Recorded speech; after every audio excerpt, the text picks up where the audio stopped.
kali beribadah haji. Umrah yang makbul sesudah haji wajib, dan Allah akan mewakilkan 70,000 malaikat yang akan memohon ampun baginya pada malam hari. Dan zikir itu pula merupakan jampi daripada 99 penyakit. Demikian ada sebut dalam Arba'in Al-Imam Ghazali.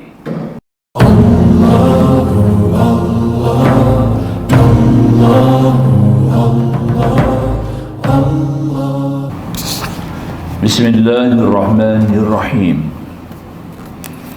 Alhamdulillah wahdahu la syarika lah, lahul mulk wa lahul hamd, yuhyi wa yumit, wa huwa hayyun daimun, alimun qaimun, azizun rahimun, la yanam wa la yamut wa la yafut wa la yahut wa la yazul wa la yahul, biyadihil khair wa ilahil masir, wa huwa ala kulli syai'in qadir. Wassalatu wassalamu ala asyrafil mursalin sayyidina Muhammadin al-amin wa ala alihi wa ashabihi wa man da'a bi da'watihi ila yaumiddin, amma ba'du. Subhanaka la ilma lana illa ma 'allamtana innaka antal alimul hakim. Rabbana iftah bainana wa baina qaumina bil haqq wa anta khairul fatihin. A'udzu billahi biwajhil karim sultanihil qadim minasy syaithanir rajim. Rabbi shrah li sadri wa yassir li amri wahlul 'uqdatam min lisani yafqahu qawli. Insyaallah kita awali dengan risalatut tauhid muka surat 38. Bawah sekali yang kelima, dalil qiyamuhu ta'ala binafsih, yakni berdirinya Allah dengan sendirinya, iaitu dua jalan, yakni dengan dua jalan. Yang pertama, dalil menafikan Tuhan berkehendak kepada zat tempat berdiri. Maknanya mensabitkan bahawasanya Allah Subhanahu wa taala berdiri dengan sendiri dalam urusan mentadbir, menyusun, menjadi, mencipta, mengatur, membentuk, dalam semua urusan yang terlibat dengan pemerintahan, penjagaan, pengawasan, pengawalan, Allah sendiri. Tidak dengan ada gantungan ataupun bersandar kepada mana-mana pihak, ataupun dengan mana-mana bantuan ataupun sokongan. Dalam bahasa lain, apa-apa juga persyarikatan yang datang bersama dengan Allah, itu semuanya kita nafi. Wajib kita kena nafikan. Maknanya tidak ada sebarang unsur-unsur yang lain ataupun unsur-unsur makhluk yang campur tangan dalam urusan penciptaan pentadbiran Allah Subhanahu wa taala. Itu artinya Allah berdiri sendiri. Dia juga buat langit dan bumi, dia juga mengedarkan matahari dan bulan, dia juga menyusun, mengatur, mencipta, mengadakan makhluk, dan dia juga mentadbirkan, mentakdirkan atas semua makhluknya, daripada sebesar-besar makhluk sampai sehalus-halus, seseni-seni makhluk. Allah yang buat sendiri, bukan dengan ada bantuan sokongan, bukan dengan ada bantuan apa-apa peralatan dan sebagainya. Itu artinya kita menafikan kalau ada persyarikatan. Itu kata dalil pertama, menafikan Tuhan berkehendak kepada zat tempat berdiri. Kita perlu nak berdiri kena ada kaki, nak memegang kena ada tangan, nak melihat kena pakai mata, nak mendengar kena ada telinga, nak bercakap kena kata mulut, nak makan kena ada rengkung, nak isi makanan kena ada perut. Ini kita. Allah bukan begitu. Allah tidak begitu. Allah jadikan makhluknya begitu. Bukan artinya bila Allah jadikan makhluknya begitu, dia mesti begitu. Ini yang kita nak kena faham tu. Ya. Jadi makanya menafikan Tuhan berkehendak kepada zat tempat berdiri. Ya. Iaitu jikalau Tuhan tidak berdiri dengan sendiri, seperti kita lah, tidak berdiri dengan sendiri, Banyak kita perlu protokol dalam kehidupan, protokol dalam diri kita, protokol dalam budaya kehidupan kita. Kita perlu banyaknya tanjakan-tanjakan, akabah-akabah untuk menghasilkan erti kehidupan. Itu manusiawi. Ya. Maka tidak berdiri dengan sendiri, berkehendak kepada zat, nescaya berkehendak ia kepada tempat berdiri. Yang demikian jadilah Tuhan ketika itu sifat, bukan zat. Sifat ni maknanya yang kena jadi. Kita dah sebut dulu bahawasanya makhluk ni diistilahkan dalam istilah mantik ada 5. Makhluk ni kita 5, kita sebut banyak kali dah, tuan-tuan kena ingat benda tu lah. Penting. Ya, sebab kita menghadapi cabaran-cabaran dalam akidah kita nanti, khususan bila kita hampir kepada ajal, ya. Kita akan diuji, tes. Datanglah iblis dengan berbagai-bagai macam. Maka tu 5 unsur makhluk ini. Yang pertama sekali jirim. Jirim tak boleh berdiri sendiri, dia kena ada tempat bergantung. Ya, jirim tu maknanya benda yang memenuhi layak. Kedua kita panggil jisim. Apabila jirim itu terbentuk, menyusun, tersusun, jadilah jisim. Kemudian kita ada yang ketiga, dia panggil sifat. Baru terbentuk sifat. Kita ni sifat lah, terbentuk, ada dibentuk, nampak bentuk, itu dia panggil sifat. Ya, dia panggil sifat. Dan yang keempat kita adalah arad, sentiasa tertakluk kepada pergerakan, berubah-ubah. Makhluk ni mesti kena berubah. Kalau tak berubah bukan makhluk. Dia mesti ada perubahan. Muda mesti jadi tua. Kalau tak sihat dia mesti sakit. Sebab tu Allah janjikan perkara ini di dunia kita dan kita lihat sendiri. Tentulah ada pihak, satu zat yang merubah kita, yang menyusun kita, yang menjadikan kita berubah-ubah. Jadi kita adalah arad. Ya, arad ni benda yang berubah. Dan benda ini bergantung, dia tidak boleh berdiri sendiri. Arad ni dia kena berdiri pada zat. Ya, itu bentuk-bentuk pentingnya. Macamnya keras, kita kata keras tu arad lah, lembut tu aras, sejuk tu arad, panas tu arad. Panas mana boleh berdiri sendiri, melainkan pada api. Sejuk mana boleh berdiri sendiri, melainkan kepada air. Nampak tak? Ya, keras mana boleh berdiri sendiri, melainkan kepada besi ataupun batu. Nampak ya? Faham ya? Begitulah warna-warni pun kena ada tempat sandaran dia. Ya, hijau bukan berdiri sendiri, ada pada daun. Jadi daun tu adalah zat. Itu artinya. Jadi maknanya arad, kalau bukan kita jadi jirim, jisim, sifat, arad. Yang akhir sekali jauhar. Jauhar ini lebih kepada abstrak, benda yang kita tak nampak. Amrun i'tibar. Wujud ada, kita terima, tapi kita nak tunjuk tidak ada. Elektrik, karan yang berlari dalam dawai, tembaga tu, tarikan graviti, magnetik yang kita terima ada, ya, dan kita tak boleh tunjuk rupa. Itu kita panggil jauhar. Boleh faham ya? Kelima-lima unsur ini makhluk.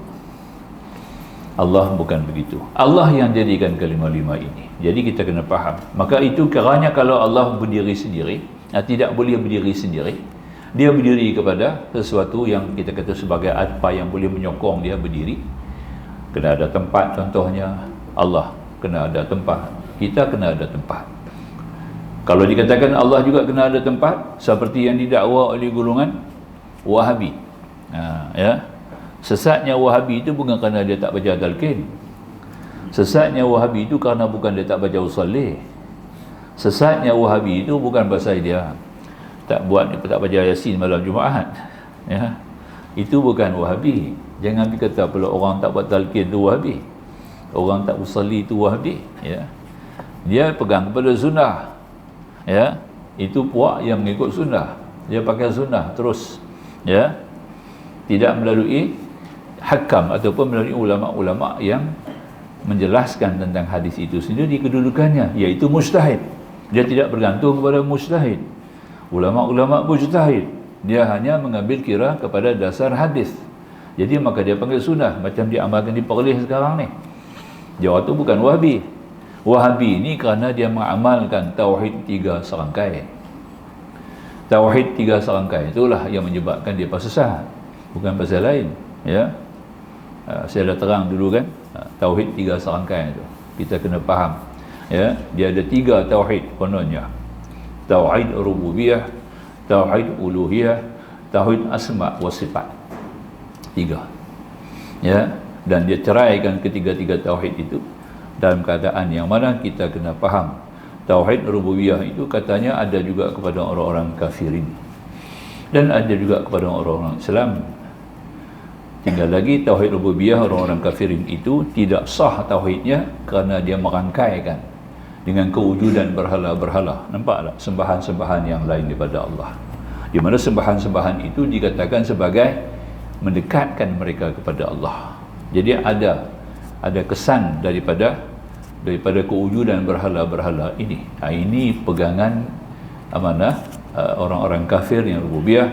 Orang Islam pun jadi begitu juga. Orang Islam pun akan jadi kafir kalau dia berpegang pada tauhid rububiyah. Dia ada tauhid rububiyah tetapi dia merangkaikan dalam erti tawassul, mengambil berkat ya daripada kuburan, daripada orang yang saleh, tempat-tempat yang penuh berkat. Kita bertawassul. Bila kita bertawassul itu artinya kita bersandar juga kepada lain daripada Allah. Katanya kita juga kafir, maka halal darah kita. Maka tu boleh sembelih orang-orang yang berpegang pada dasar akidah mazhab Ahlussunnah wal Jamaah atas Asy'ariyah wal Maturidiyah. Faham ya? Itu Ahlussunnah tu dah betul dah. Asy'ariyah wal Maturidiyah. Nampak tak? Yang menghalalkan tawassul. Nampak tak? Kita tawassul ni bukan kita minta kepada kubur.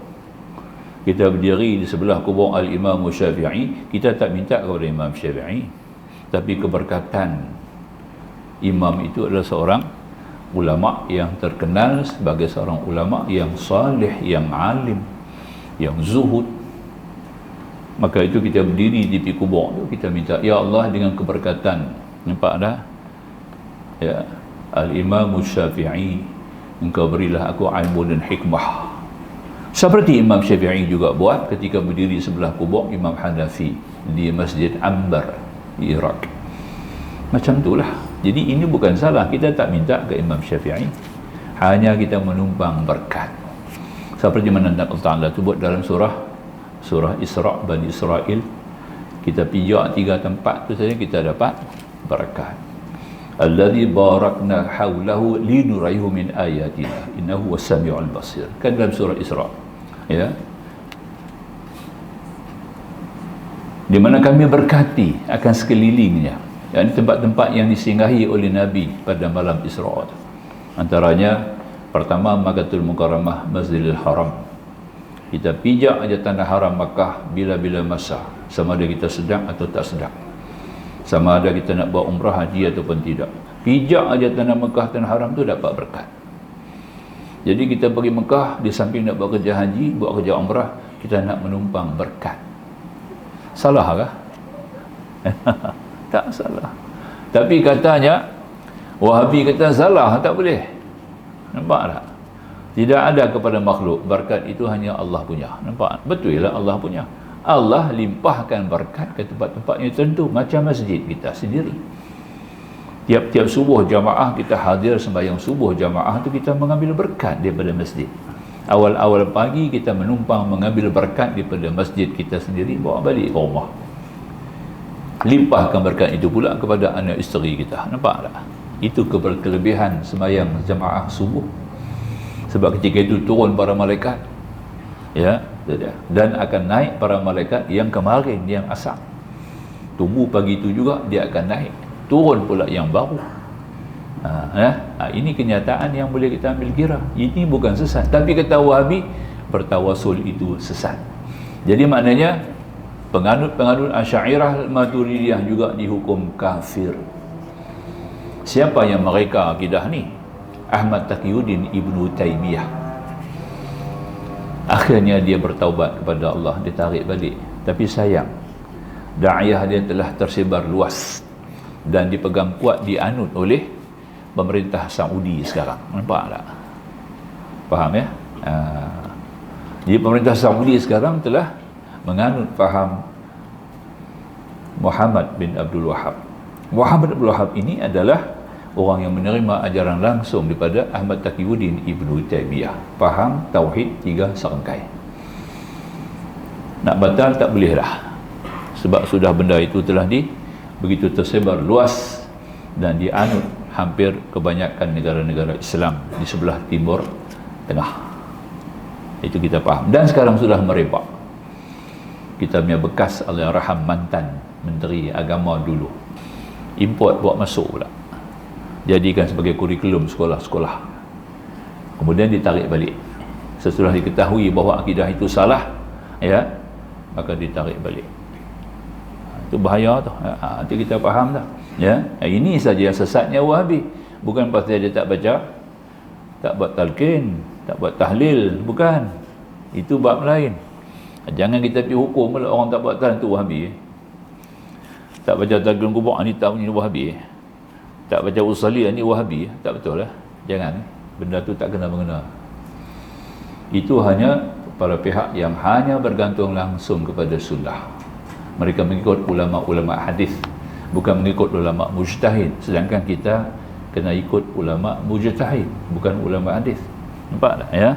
Ulama mujtahid itu sendiri telah mengenal hadis, menguasai hadis dan menjelaskan tentang kedudukan hadis. Boleh pakai ke tidak? Ada ilmu khusus kepada mereka sebagai ulama. Baik, kita balik kepada apa yang kita faham jadilah. Jadi maka dikata musannif di sini untuk kita faham. Jadi kata musannif, jadilah Tuhan ketika itu bersifat bukan zat. Iaitu mustahil, kerana jika Tuhan itu sifat, nescaya tiada ia bersifat dengan sifat ma'ani. Sedangkan kita dah maklum sebelum ini, Allah bersifat dengan sifat ma'ani. Macam mana pula dikatakan dia sifat, sedang dia sudah bersifat dengan sifat ma'ani? Qudrat, iradat, ilmu, hayat, sama', basar, kalam. Dan ma'nawiyah, qadirun, muridun, alimun, hayyun, sami'un, basirun, mutakallimun.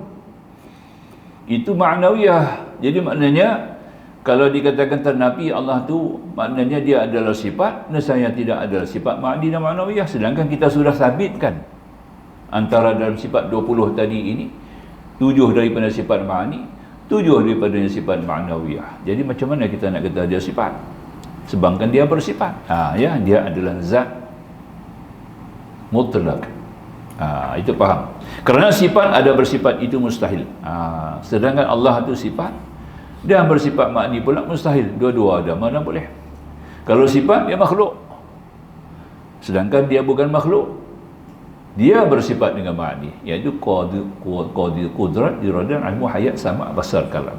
Ya, saya kira dapat tuan-tuan boleh faham lah. Dekat tu kita nak terang pun, ya. Yang habis-habis jelas pun dekat tu lah kita nak kupas, ya. InsyaAllah Allah bagi tuan-tuan faham. Ini kerja Allah. Kita hanya wajib menuntut, mencari, ya. Ingat dan simpan dalam kepala kita dah. Sudah tersimpan. The subconscious mind kita di belakang ni sudah simpan, rakam. Bila nak sampai faham tu, itu kerja Allah. Mungkin hari ini, mungkin seminggu lagi, mungkin sebulan lagi, mungkin setahun lagi, ya. Ada orang yang ikut mengaji dengan saya kitab Aqidatun Najin. Aqidatun Najin.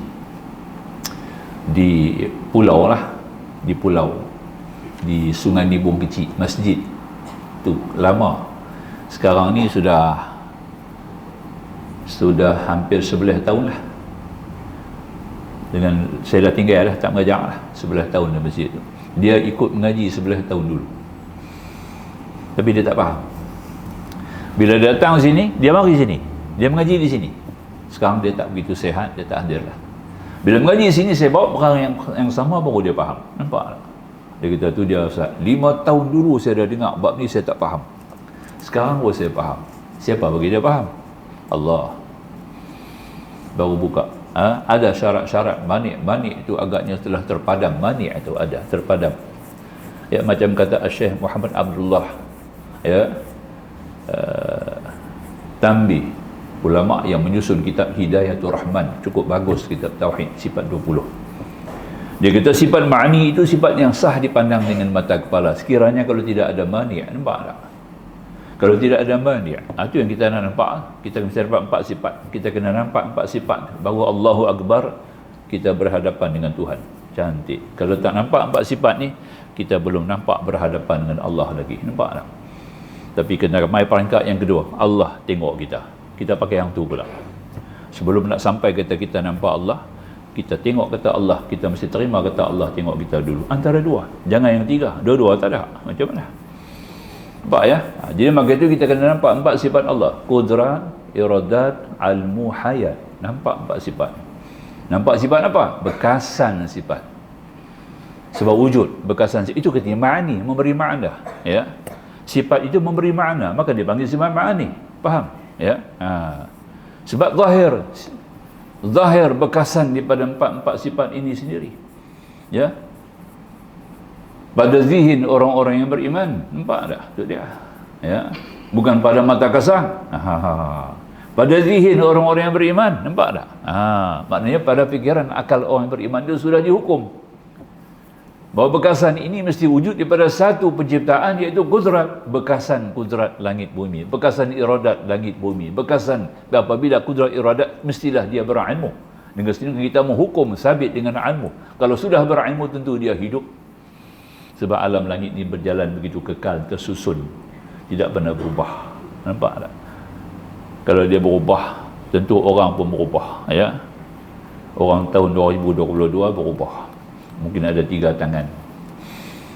Nampak? Kerja banyak, Allah pun buat. Allah Tuhan baru pula buat. Nampak tak? Kena buat manusia 3 tangan. Saya kerja banyak lah ni. Kan? Dunia serba kompleks. Tak itu kan? Dulu tak apalah 2 tangan. Sekarang dah kerja banyak, kena buat 3 tangan. Lagi banyak buat 4 tangan. Nampak tak? Ya? Dia kita kerja banyak. Ya?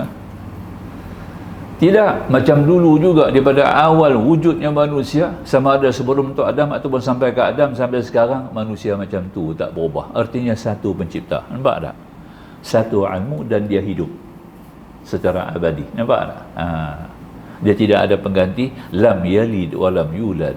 Itu lagi. Boleh faham Cantik kan? Kita faham macam tu.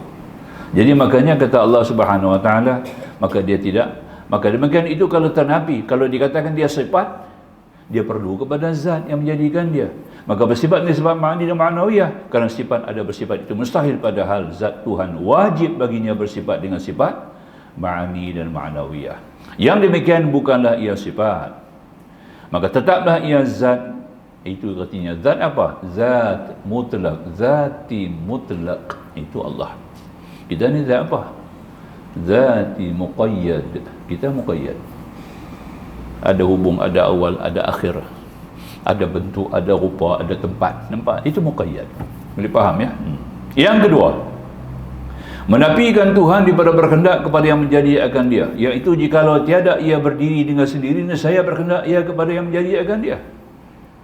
Kalau dia tak dia maknanya tidak berdiri sendiri, tentulah dia dijadikan. Kita tidak berdiri sendiri. Hidup mati kita dipegang oleh Allah. Yuhyi wa yumit. Allah menghidup dan mematikan. Ya, jelas. Allah Subhanahu Wa Taala tidak kena jadi, bukan dijadikan, bukan jadi dengan sendiri pun. Jangan guna istilah jadi itu. Faham? Ya. Seperti kita sebut dulu, Allah cipta langit yang pertama besi, bukan dengan besi.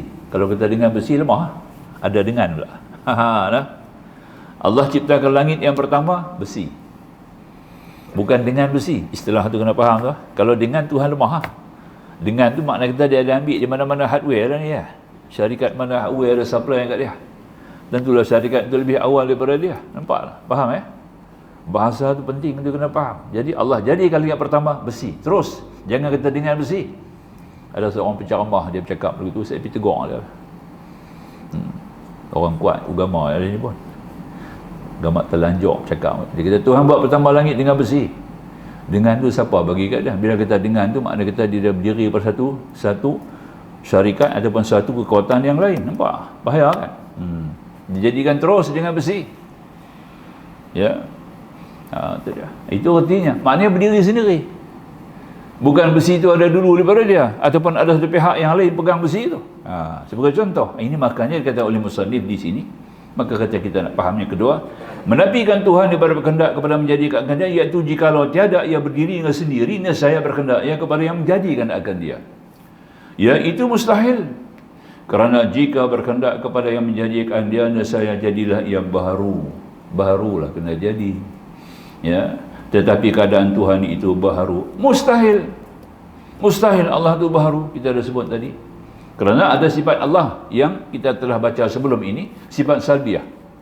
Yang awal sebelum ini, sifat qidam dan sifat baqa. Itu artinya Allah bukan baharu. Apa qidam? Sedia ada.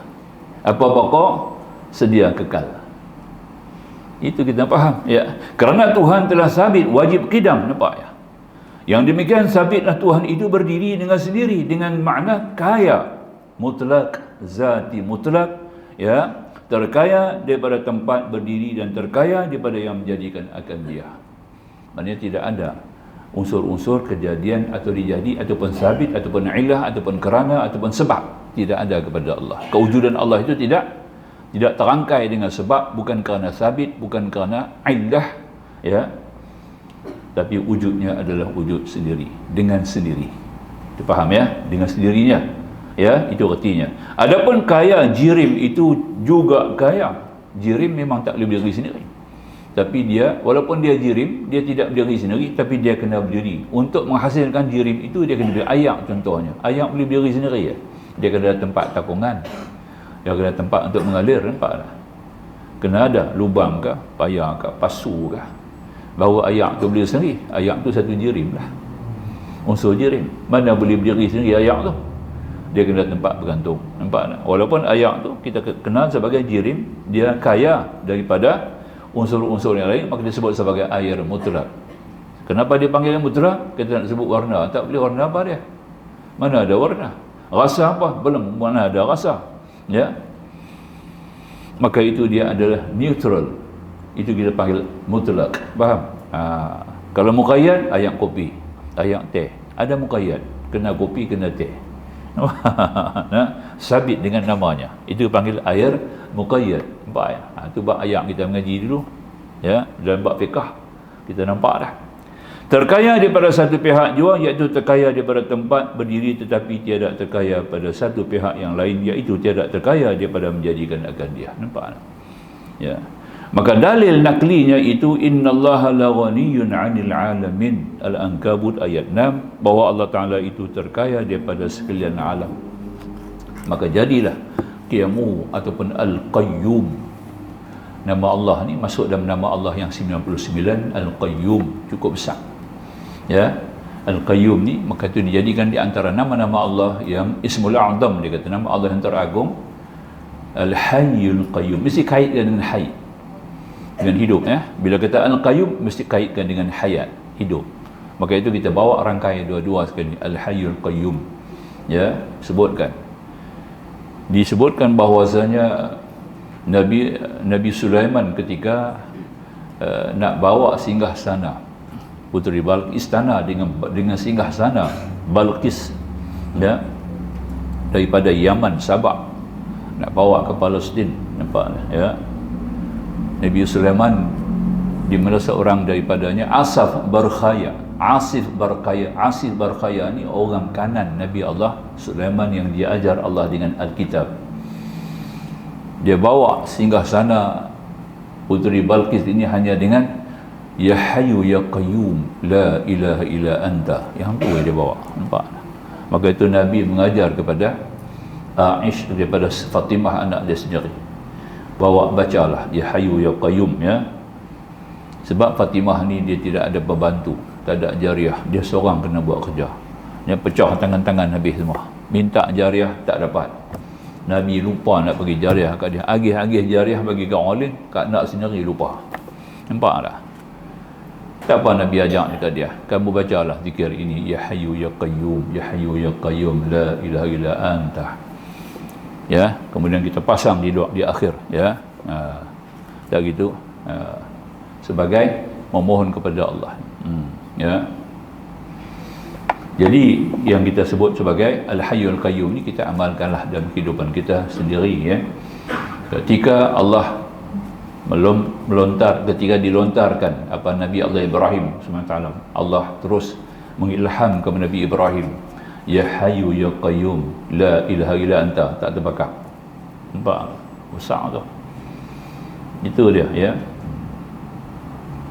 Ketika Nabi sallallahu alaihi wasallam, ya, nak naik daripada bumi, nak terbang nak dibawa naik ke persada mustawal a'la pada malam Mi'raj, ya.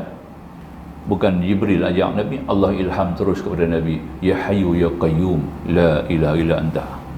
Bukan Jibril bawa naik, bukan terbang dengan sengaja, dengan ya hayyu ya qayyum. Nampak tu dia. Boleh tak? Jadi banyak cerita tuan-tuan, kita boleh amalkanlah. Banyak kali saya terang dah, sehari 1000 kita buat ya hayyu ya qayyum la ilaha illa anta.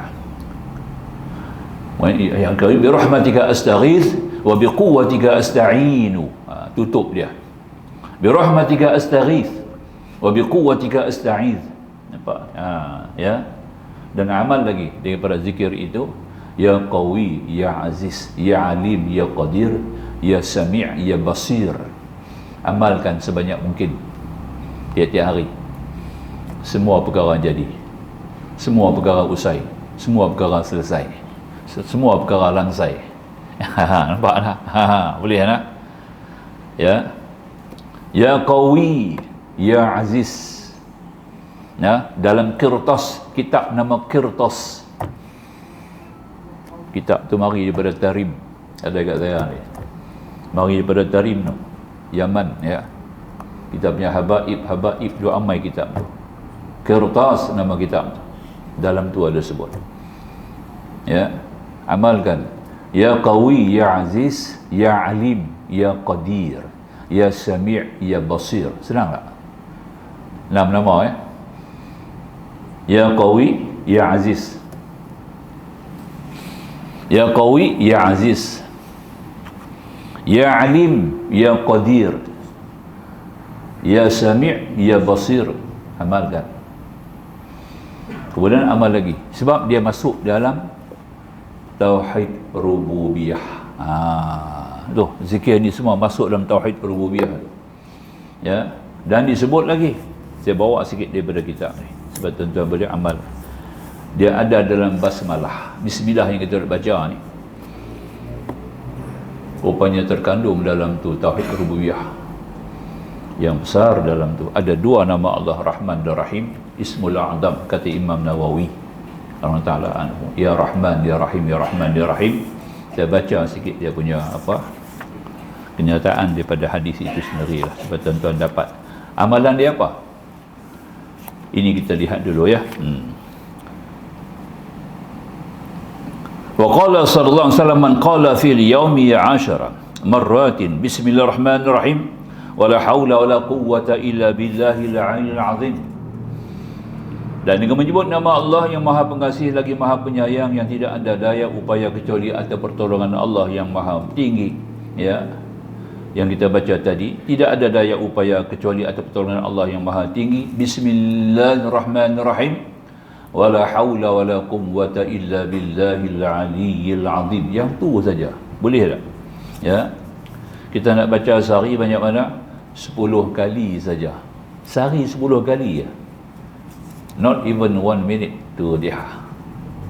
Tak sampai 1 minit habis 10 kali. Tu dah. Bismillahirrahmanirrahim wala haula wala quwwata illa billahil aliyyil azim. 10 kali. Apa dia punya kelebihan, fadilah dia? Ini tauhid rububiyah, ya. Kharaja min zunubihi ka yaumi waladadhu ummuh. Nampak tak? Akan keluar daripada dosa-dosa sampai ia baru lahir pada perut ibunya. Itu dia. Satu. Kata lagi tadi, ya. Wa qahu Allahu 70 baban min al-bala min bala'id dunya mithla junun wal juzam wal baras wal rihi wal falij. Contoh kata lagi Nabi sebut, dilindungi Allah daripada 70 pintu musibah dunia. 70 pintu musibah dunia terpelihara, seperti penyakit gila, lepra, sopak, darah tinggi, mati sebelah badan, itu dia, ya. Warihi wal falij Wa kana a'zamu 'inda Allahi min 70 hajatan wa umratan mutaqabbalati ba'da hujjatil islami wa wakkala Allahu bihi 70,000 malik yastaghfiruna lahu ila al-lail wa hiya ruqyatun min 99 da'an. Dan zikir ini lebih agung di sisi Allah daripada 70 ibadat haji. Itu dia. Lebih tinggi daripada 70 kali beribadat haji. Umrah yang makbul sesudah haji wajib, dan Allah akan mewakilkan 70,000 malaikat yang akan memohon ampun baginya pada malam hari. Dan zikir itu pula merupakan jampi daripada 99 penyakit. Demikian ada sebut dalam Arba'in Al-Imam Ghazali. Silakan muadzin dengan segala hormat mengumandangkan azan. Silakan.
سيدنا محمد والشرف ودرة الأدر ويبعث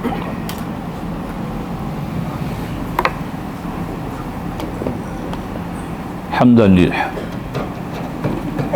لله والصلاة والسلاما على رسول الله وآله وصحبه ومن نصره وواله. Itulah di antaranya yang boleh kita sampaikan kepada jamaah untuk berzikir dan beramal lantaran dengan sifat Allah Al-Qayyum, ya. Sudah kita memperincikan tentang sifat qiyamuhu bi nafsihi ta'ala. Baik, insyaAllah dekat itulah, ya.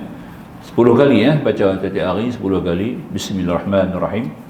Wala hawla wala quwwata illa billahil azim. Satu hamba Allah, dia ni ada glaukoma. Glaukoma ni dia punya saraf optik dia mati. Saraf optik kita ni dalam mata kita ni segar, dia kena ada 1.40 peluh baru kita nampak very white kiri kanan. Dia punya picek baru tinggal 20 ya. Dah pelan kecil. Tak boleh tengok kiri kanan. Dia punya view depan tu dia jadi kecil. Itu glaukoma, tak ada ubat. Tak ada ubat. Lama-lama dia kecil-kecil gelap. Betul? Saraf optik tu dah mati. Siapa punya saraf tu? Allah punya. Tapi dia yakin amal yang ni. Nampak tak? Ya Hayyu Ya Qayyum la ilaha illa anta. Minta kepada Allah. Pergi cek balik, penuh saraf optik dia. Terkejut specialist tu. Kami pun tak pernah jumpa macam ni. Dia kata, ini Tuhan aku, my God, Allah, save me. Dia kata, tu dia, nampak.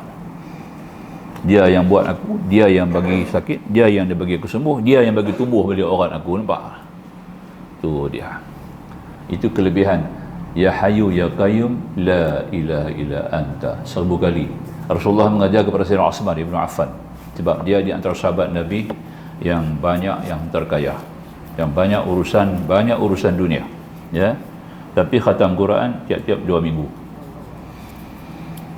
Khatam Quran 2 minggu sekali. Bukan kata millionaire, billionaire. Sekarang baik, Allahu a'lam. Habis setakat itulah, kita akan sambung yang ke-6. Kita masuk pada tafsir sekolah.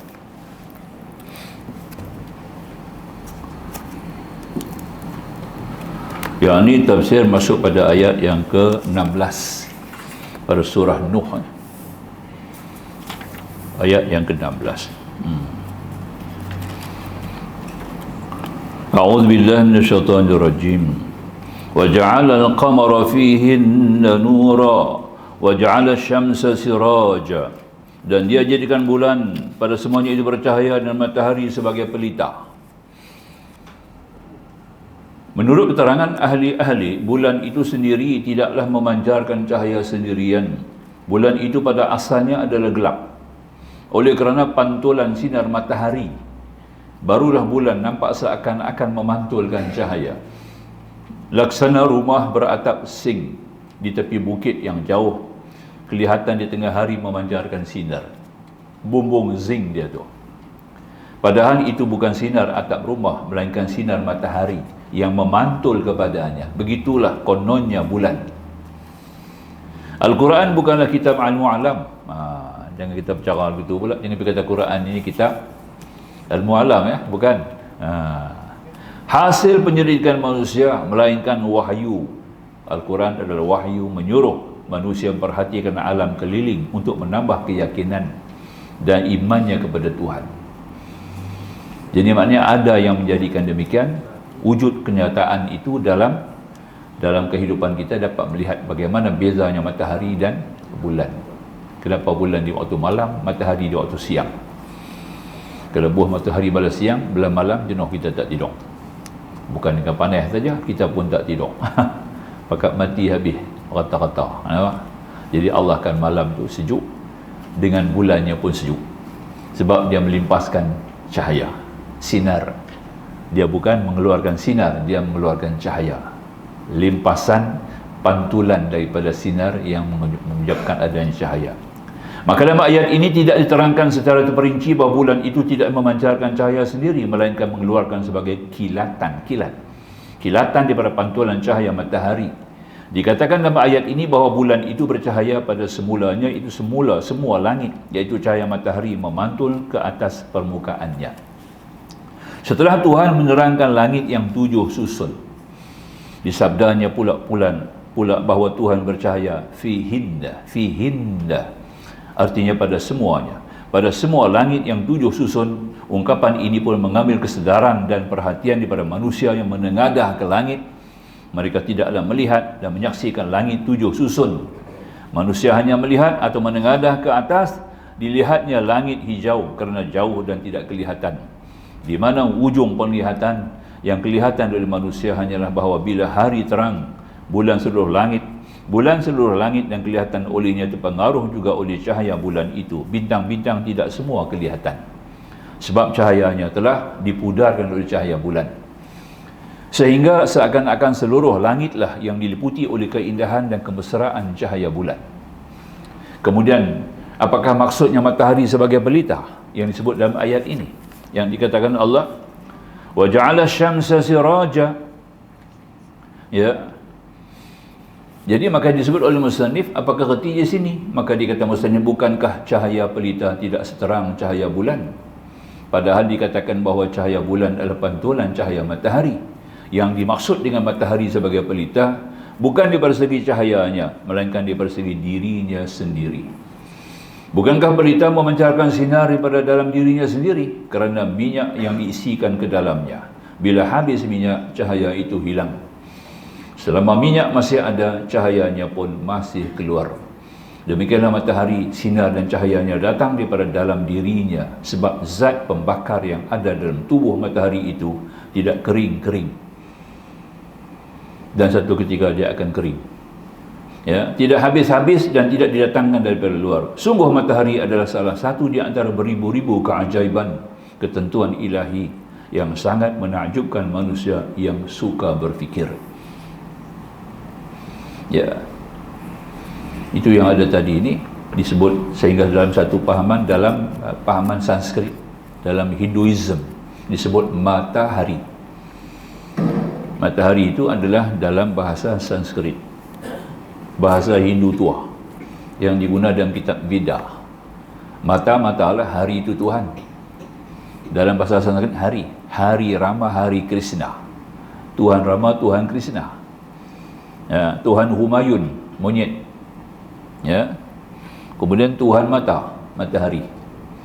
Ya, wujud satu pegang agama yang salah daripada Hinduism jadi paganism. Paganism yang menyembah matahari. Nampak? Inilah yang ketemu oleh Nabi Allah Ibrahim AS ketika dia sampai di Palestin. Dia sampai di satu kawasan Kanaan, maka dia melihat kaum-kaum ini mula menyembah bulan.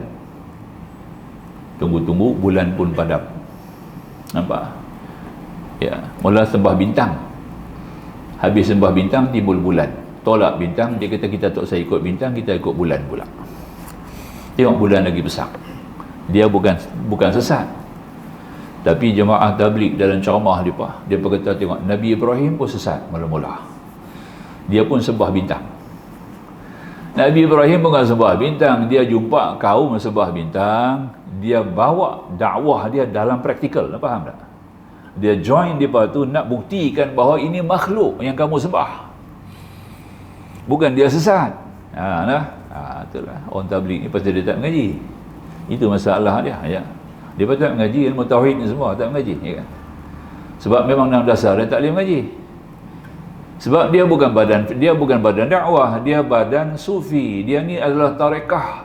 Jamaah tabligh ni adalah pertubuhan tarekah yang terbesar di dunia. Di sebelah belahan dunia semua ada. Tapi cara pembimbingan dia tadi ni tak kena, yang membimbing pun tak faham.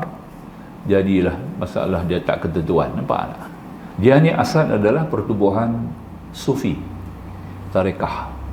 Sebab tu daripada keluar 3 bulan sehari, 3 bulan 3 hari sebulan. 3 hari itu berkhilwat, khilwah. Dalam tarekah ni ada khalwat, khilwah. Sebab itu di Madinah ni banyak masjid. Sekarang lagi tapi banyak masjid. Masa zaman Nabi mana ada masjid satu saja. Masa itu dia panggil Rabitah, tempat mereka berkhalwat. Umar ada tempat dia. Yang kaya-kaya buatlah tempat dia. Yang miskin tak buat. Yang miskin buat di rumah. Yang kaya-kaya buat di rumah. Umar buat satu Rabitah. Salman buat satu Rabitah. Ali buat satu Rabitah. Abu Bakar buat satu Rabitah. Nampak tak? Tu kat 20 masjid. Sekeliling masjid Nabi ada 20 masjid. Dulu tak dipanggil masjid, dia panggil Rabitah, tempat khalwat. Dia panggil khalwat tidur 3 hari sebulan. Umar yang tidur di situ 3 hari sebulan. Sebab tu dia kecil. Orang tahu masjid ni kecil. 3 orang boleh masuk dalam tu. Tapi kerajaan Saudi kekal kan, dia bina masjid-masjid. Ada yang dia runtuh terus, ada yang dia buat masjid bagi besar. Nampak tak? Masjid Al-Fatah tu, dia perbesar. Ya. Asalnya tempat tu adalah tempat yang diguna oleh Salman Al-Farisi. Nampak tak? Dia berzikir di situ, la ilaha illallah, la ilaha illallah, 3 hari. Kita buat di rumah lah, kita tak ada masjid, buat di rumah. Nabi Ibrahim ada sempat dia punya blok sendiri. Nampak tak? Tu yang jumpa malaikat maut tu. Kena tahu asal dia, ya. Kalau saya bawa jemaah haji hari pertama sampai orientasi, saya bagi tunjuk dalam masjid ni. Dia berkata ada, orang tanya pasal apa? Zaman Nabi pun ada masjid banyak. Dia kata ini bukan masjid. Sekarang Saudi namakan dia masjid. Kekalkan tempat sejarah, dia jadi bahan sejarah ya. Asalnya Rabitah, ya. Kalau di Turki dia panggil Zawiyah, Zawiyah, ya. Ini dalam tarekah. Kita akan jumpa lah masuk tu, ya. Jadi maknanya secara tak langsung itu artinya. Jadi maknanya tumbuhan depa ni adalah merupakan sebagai tarikah yang disebut tadilah. Jadi makanya Nabi apa yang disebut oleh Musannim tadi ini, kita melihat daripada kebesaran Allah Subhanahu Wa Taala. Nabi Ibrahim ni nak bawa dakwah kepada mereka, dia tunjuk tiba-tiba bintang keluar. Dia kata bintang tenggelam ni kita kita sembah bulan pula. Dia pun ikut dia sembah bulan. Duk tunggu-tunggu sana ni, bulan pun hilang, timbul matahari lagi besar, dia kata. Tunggu matahari masuk balik maghrib. Dia kata aku tidak suka kepada yang hilang, melainkan aku hadap inni wajhtu wajhiya lillazi fataras samawati wal ardh. Itu dia. Bawa depa kepada ketentuan yang betul. Kita sembah kepada Allah, jangan sembah matahari bulan, nampak tak? Jadi ketika itu sudah ada puak Sabi'in. Sabi'in ni sembah bintang. Majusi sembah api, nampak tak? Paganism sembah matahari. Kekal dalam agama Hindu, nampak tak? Sampai bawa kepada agama Kristian, Katolik. Sekarang ni ada masuk lambang matahari di belakang T itu. Cuba tengok balik. Di belakang T itu ada bulan. Nampak tak? Sebab Raja Byzantine dia bagi tawaran, kalau kamu nak aku masuk agama kamu juga kena terima kami punya pegangan. Kami pasal sembah matahari tadi, kekalkan wajah matahari di belakang T. Sebab semua T ada bulan. Dia pun tak tahu pasal apa bulan tu. Tu Kristian tu pun. Ya. Tanya kat dia belakang bulan tu pasal apa? Dia kata memang main macam tu. Nak jawab juga. Ya. Dia kata sebab yang pegang tu Raja Byzantine. Byzantine dia tempat tu, Byzantine sekarang ni Jerman sekarang. Di situ lah banyak pokok pine, pokok Christmas, nampak tak? Mana pula di Siti Maryam beranak bawa pokok Christmas? Siti Maryam lahir di bawah pokok kurma. Ada dalam kitab di pasti ni, Revelation, dalam kitab di pasti ada sebut Siti Maryam lahir di bawah pohon kurma. Dia goncang pokok, jatuh buah kurma, dia makan kan. Itu dia. Maknanya kita patutnya hari lahir Nabi Isa tu kena buah pokok kurma lah. Dia kita pokok kurma orang Islam punya, nampak? Tang tu pun dah tak banyak, tak betul ya. Kita boleh pustak tang tu kat depan. Tapi depan dia dah sesat, hang susah kata apa? Tu kita sesat lah ya. Dia duk pegang sesatnya juga. Hang kata betul pun dia ni kata yang tu tak betul. Dia kata dia juga. Sebab dia dah sesat. Ya. Waladhdallin, yang sesat. Depan lah. Buat yang sesat. Jadi makanya disebut di sini, disebut oleh musannif. Mana kata tadi ini, sungguh matahari salah satu di antara beribu keajaban nur ilahi yang sangat menakjubkan manusia pada suka berfikir. Dan pada ayat 17 kata Allah SWT, Wallahu anbatakum minal ardi nabata. Dan Allah telah menumbuhkan kamu daripada bumi sebenar-benar tumbuhan. Allah telah menumbuhkan kamu di bumi sebenar-benar tumbuhan. Inilah susun kata yang elok sekali pada Tuhan, mengisyaratkan asal usul kejadian manusia daripada tanah. Sebab tumbuhan pun daripada tanah. Cubalah renungkan kalau kita katakan bahawa kita manusia berasal daripada mani. Bukankah mani itu saringan daripada tanah? Min salsalin. Salsal itu saripati tanah lah. Fahamlah? Kalau kita daripada turab, min turab. Ya, sebelum jadi turab, dia min salsalin, asal saripati tanah dulu. Ya. Sebab tu kita berbeza-beza, kulit pun berubah-ubah. Ya, ikut kita punya keadaan geografi kita dalam keadaan alam bumi kita tadi merubah. Orang di India macam mana, orang di China macam mana, orang di Manchuria macam mana, orang di Kanada macam mana, orang di Australia macam mana. Australia tu mendatang lah, tak apalah. Awal kan New Zealand pun serupa juga. Jadi maknanya secara tak langsung kita melihat saripati tanah tu merubahkan kita. Perangai pun berubah. Kita tak tahu mani kita yang bapa kita punya mani yang tumpah ke rahim ibu kita tadi, min salsal tu daripada asal mana? Kacang, berapa banyak kacang? Nampak tak? Sifat-sifat kacang tak sama, sifat-sifat yang jadi pada kacang pun tak sama lah. Nampak tak? Ada yang jadi pada kacang tanah, ada jadi pada kacang merah, ada jadi pada kacang hijau. Hasil daripada kacang hijau Allah jadikan mani. Nampak tak? Keluar benih kacang hijau. Nampak tak? Perangai dia lain lah. Nampak tak? Itu dah. Ya, ada yang makan timun, ada yang makan tumbuh-tumbuhan, macam-macam, semua daripada bumi. Hasil daripada bumi itu yang kita ibu bapa kita makan, Allah izinkan. Kalau Allah tak izin, tak jadi. Ya. Ya. Kemudian tengok bumi pula, bumi mana yang tumbuh tadi yang bapak kita makan. Ya. Ya. Tak gitu. Allah Raham Tun Razak mati di London. Bawa balik mari ke Malaysia. Maknanya kata bapak dia makan benda daripada London lah. Nampak tak? Ataupun tak payah pergi London, kita makan barang import kan. Nampak tak? Barang import hantar mari daripada London, mari ke sini, kita pergi supermarket, kita beli kan. Bila kita beli, Allah izin. Bila izin tu dia panggil bari. Nama sifat Allah Al-Bari'u kan, bari, Al-Bari'u. Ya. Daripada sifat Al-Bari'u tu, di situ Allah izinkan. Bila Allah zahirkan sifat bari, Al-Bari'u, maka kacang yang kita makan tu jadi benih, jadi mani. Nampak tak? Bukan semua kita makan mesti jadi mani. Orang lain pun makan kacang tak jadi mani, jadi tahi. Kita makan jadi. Sebab datang sifat Al-Bari, Al-Bari'u, Al-Musaw, sebab datang bari dulu baru musawir. Nampak tak? Tu kena faham tu ilmu asma'. Kita mengaji ilmu asma' tak? Baru kita nampak, faham ya. Ya. Jadi daripada Al-Bari, bila Allah izin bari, sebab tu bila anak-anak lahir dalam rahim ibu ada nama bari. Orang perempuan tahu ya. Ada bari tu. Bari, tembuni, nampak tak? Tu dah. Dan satu lagi ayat dia ada 4 bedah dalam rahim. Orang perempuan ada 4 bedah dalam rahim dia. Beranak kan? Itu dia. Jadi makanya dia kata tadi, dia musannif, kita makan sari pati. Betul lah tanah, kata Allah. Cuba renungkan kalau kita katakan bahawa manusia berasal daripada mani, bukankah mani besar yang daripada darah? Bukankah darah itu sebenarnya daripada makanan? Bukankah makanan yang kita makan seluruhnya adalah hasil daripada muka bumi? Baik tumbuh-tumbuhannya, ataupun buah-buahan, ataupun daging, ataupun ikan laut, ataupun daging burung yang terbang di udara. Daripada mana semua kalau bukan daripada bumi? Burung itu pun daripada bumi. Hasil daripada bumi, ya.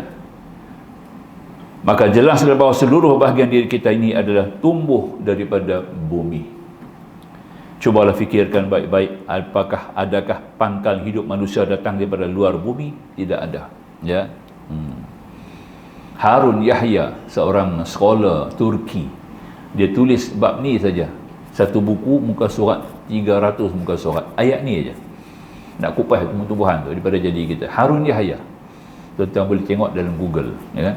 Scholar Turki, ya, yang cukup bijak, dia menyusun ayat ini 300 muka, ya, nak kupas ya. Masya-Allah, ya. Jadi sambung kata Qali Musannif, di muka bumi sejak daripada lahir ke dunia sampai pandai berjalan, dewasa dan sampai mati, kita hidup daripada hasil bumi. Tegasnya kita tumbuh di bumi, tumbuh sebenar, tumbuh sempurna, tumbuh. Ya. Kemudian Allah sebut pada ayat 18 pula, ya. Summa yu'idukum fiha summa yu'idukum fiha wa yukhrijukum ikhraja. Kemudian itu akan dikembalikannya kamu ke dalamnya dan dia keluarkan kamu sebenarnya keluar. Itu dia. Datang pula kita, ya. Kemudian itu akan dikembalikan kamu ke dalamnya, itu sampai ajal kita pun mati, dikembalikan badan yang telah jadi mayat ke dalam bumi walaupun mati dan dilemparkan ke laut, namun laut itu pun bumi juga. Ya. Atau mati terbakar jadi abu, abu itu pun sudah nyata jadi bumi kembali. Nampak tak? Semua balik ke bumi juga, ayat.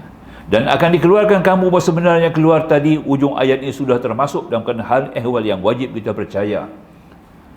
Kita nak tunjuk bukti secara akali, tak ada. Hujah-hujah akal banyak, sebab tu orang tak percaya, orang tak nampak, orang kafirin tak nampak akhirat. Sebab tak boleh hujah secara hujah akal, dia hanya pakai dalil nakal. Dia masuk dalam kumpulan sama'iyah yang hanya didengar. Nampak tak? Artinya bahawa daripada bumi itu akan dibangkitkan kita kembali, akan dihidupkan kembali dalam satu alam yang telah bertukar bentuknya dan hidup yang sudah berjalan coraknya. Dan lanjutan pada ayat yang ke-19 kata Allah Subhanahu wa taala, ya, wallahu ja'ala lakumul arda bisata, dan Allah telah menjadikan bagi kamu bumi sebagai hamparan. Cantik kan? Ya. Nah, laksana bumi itu dia hampar tempat kita hidup, tempat kita mencari rezeki, dan disediakan segala perlengkapan hidup, makanan, minuman, pakaian, kediaman, batu dan bata, perkayuan untuk rumah tangga, besi untuk pasang tiang, belatuh, beliung, pepatil, pahat, gergaji dan ketam, cangkul dan sekap dan lain-lain, semuanya perlengkapan daripada bumi yang telah dihamparkan itu. Digenangkan laut untuk dilayari, dipancangkan gunung untuk pasak bumi, dialirkan sungai untuk persediaan bersawah berladang. Cantik bahasa dia. Yang tulis ni pujangga, ulama pun dia, pujangga pun dia. Nah, dua-dua dia, ulama pun dia, pujangga pun dia. Ya, tu nah, kata-kata dia cukup cantik.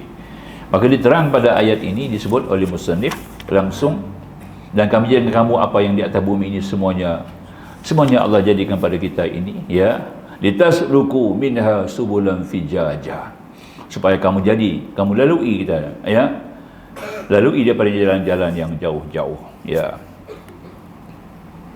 Kemudian itu dikembalikan kamu kepadanya dan akan dikeluarkan kamu. Ujung ayat sudah termasuk hal ehwal yang wajib dipercaya, bahawa daripada alam bumi akan dibangkit kita kembali dan dihidup kembali satu alam yang telah bertukar bentuknya, dan Allah menjadikan bumi untuk kamu sebagai hamparan. Kita sudah sebut bahwasanya laksana bumi itu dihampar tempat kita hidup, semua kita dapat, dan kami jadikan untuk kamu apa yang di atas bumi ini semuanya, asal pandai mempergunakan saja, supaya kamu lalui padanya jalan-jalan yang jauh-jauh. Di muka bumi yang terbentang dan terhampar itu manusia membuat jalan untuk berhubungan di antara satu daerah-daerah yang lain. Gunung menghambat, gunung pun didaki, lurah membentang, lurah pun diterjuni. Nampak tak? Buat macam mana pun kita boleh naik, akal kita tinggi. Nampak tak? Ya? Katanya, gunung menghambat, gunung pun didaki. Walaupun dia tinggi, tak orang boleh ikhtiar cara mendaki pula. Ya? Lurah membentang, lurah pun diterjuni. Boleh masuk lurah lagi, ya. Sungai mengalir, sungai pun dilayari sehingga sampai jalan yang jauh-jauh, padang sahara yang luas-luas, rimba belukar yang lebat-lebat. Akal kejadian manusia menyebabkan semua dapat ditembusi. Nah, itulah kelebihan dia. Aku qauli hadza astaghfirullahal azim li wa lakum, akhirul kalam, wallahu subhanahu wa ta'ala a'lam. Bismillahirrahmanirrahim. Alhamdulillahil alamin, wassalatu wassalamu ala rasulin nabiyil karim nabiyina Muhammad wa alihi wa sahbihi ajma'in. Subhanaka la ilma lana illa ma 'allamtana innaka antal alimul hakim. Rabbana iftah bainana wa bain qaumina bil haqqi wa anta khairul fatihin. Rabbana atina fid dunya hasanah wa fil akhirati hasanah wa qina adzabannar. Walhamdulillahil alamin. Wassalamu alaikum warahmatullahi wabarakatuh.